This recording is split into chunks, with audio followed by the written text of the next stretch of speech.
हमारा यूनिवर्स, जिसकी शुरुआत आज से लगभग 13.8 बिलियन साल पहले एक धमाके के साथ हुई, जिसे हम बिग बैंग कहते हैं।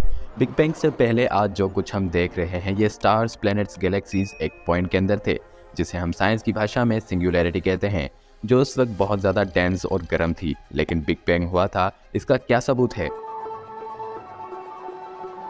और अगर हम रिलीजन के पॉइंट ऑफ व्यू से देखें तो ज़्यादातर इस बात से इनकार किया जाता है। साइंसदान ये कहते हैं कि कायनात एक धमाके से बनी है।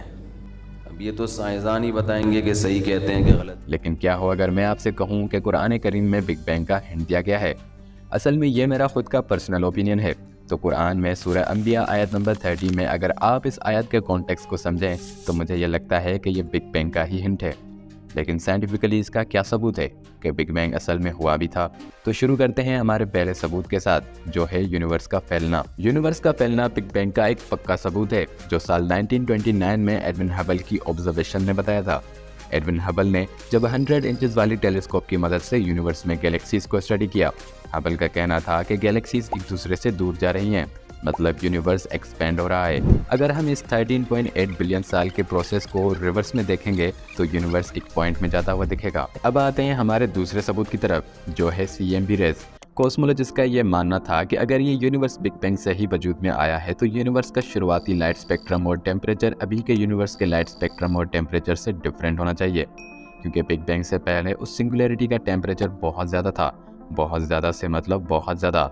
कॉस्मोलॉजिस्ट के अंदाजे के मुताबिक 1 अरब डिग्री। साल 1964 में दो इंजीनियर्स आर्नो पेंजियाज और रॉबर्ट विल्सन एक 6 मीटर्स लॉन्ग रेडियो टेलीस्कोप की मदद से धरती की तरफ आने वाली रेस को स्टडी कर रहे थे, जो स्पेस में किसी सैटेलाइट से टकराने पर उसको नुकसान पहुंचा रही थी।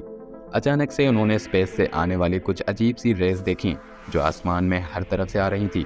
जब उन्होंने उन रेस पर डिटेल में स्टडी की तो उन्हें पता चला कि ये CMB यानी कॉस्मिक माइक्रोवेव बैकग्राउंड रेडिएशंस हैं। अगर हम CMB रेज को आसान लफ्ज़ों में समझें तो ये शुरुआती यूनिवर्स की ठंडी पड़ चुकी रेज हैं। ये रेज शुरुआती यूनिवर्स के बारे में बताती हैं कि वो कैसे फैलता जा रहा है। इसको एक एग्जांपल से समझते हैं। जैसे कि हमारा सोलर सिस्टम मिल्की वे गैलेक्सी के सेंटर से लगभग 30,000 लाइट ईयर्स दूर है। इसका मतलब जब हम मिल्की वे गैलेक्सी का कोई फोटो देखेंगे तो वो 30 साल पुराना फोटो होगा। और अब बारी है तीसरे और आखिरी सबूत की, जो है एलिमेंट्स का ज़्यादा होना। बिग बैंग होने के थोड़ी देर बाद ही हल्के हल्के एलिमेंट्स जैसे हाइड्रोजन और हीलियम और दूसरे एलिमेंट्स बनना शुरू हुए थे।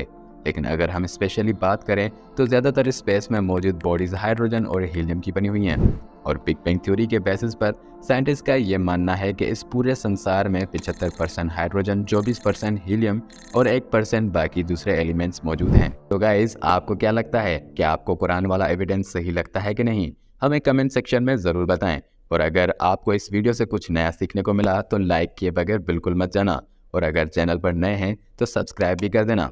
हम मिलते हैं आपसे नेक्स्ट वीडियो में। तब तक के लिए goodbye and take care.